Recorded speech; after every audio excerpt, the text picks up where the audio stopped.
आपण पाहताय महाधुरळा. हे आहे गोकुळचं श्रीखंड. अगदी जिभेवर रेंगाळणार. जिभेवरच नाही तर मनावरही रेंगाळणार. गोकुळ श्रीखंड, मनावर रेंगाळणार.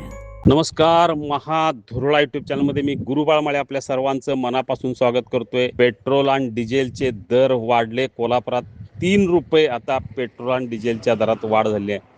याशिवाय पंतप्रधान नरेंद्र मोदी यांनी आता पेट्रोलचा वापर कमीत कमी करा, वाहनांचा वापर कमीत कमी करा असं आवाहन केलं. आणि त्यानुसार मंत्री, अनेक लोकप्रतिनिधी यांनी आता कमीत कमी वाहनाचा वापर करण्याला सुरुवात केली आहे. आपण बघितलं, कालच मुख्यमंत्री देवेंद्र फडणवीस हे बुलेटने गेले. अनेकांनी इलेक्ट्रिक कारचा वापर सुरू केला आहे, काहींनी रेल्वेचा वापर सुरू केला, काहींनी सायकलचा वापर सुरू केला. एकूणच ताफ्यातील वाहनं कमी झाली.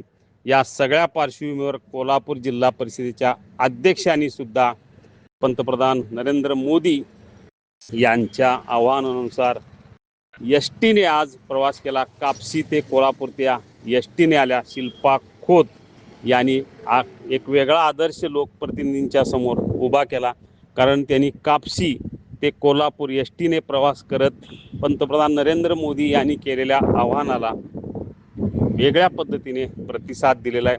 अधिकाधिक लोकप्रतिनिधींनी आता याच पद्धतीनं वाहनांचा वापर कमी करणं किंवा ताफ्यातील वाहनं कमी करणं, प्रवास कमी करणं, या सगळ्या गोष्टी आता अतिशय महत्त्वाच्या ठरणार आहेत.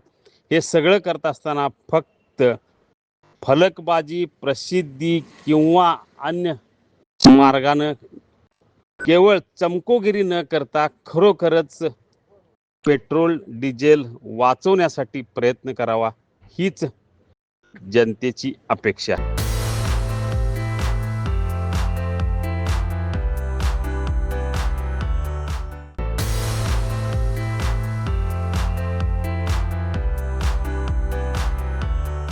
ते मोदी सरकारने माननीय नरेंद्र मोदी साहेबांनी आवाहन केल्यामुळं आज आम्ही शासनाची गाडी न वापरता एस टीनं प्रवास केला आहे. मी कापशीहून, माझ्या गावाहून मी आज कोल्हापूरपर्यंत एस टीचा प्रवास केला आहे आणि इथून पण आता जिल्हा परिषदला मी रिक्षानं जाणार आहे. आज गाडीचा वापर अजिबात करणार नाही, इंधन बचत करण्यास सांगितले. त्यामुळे आम्ही सगळ्यांना आवाहन केलं आहे की आज प्रत्येकाने ह्याचा सरकारी ह्याचा वापर न करता, शासनाच्या गाडीचा वापर न करता खाजगी ह्यानं यावं. त्याने इंधन बचत एक दिवसाची जेवढी होईल तेवढी करता येईल.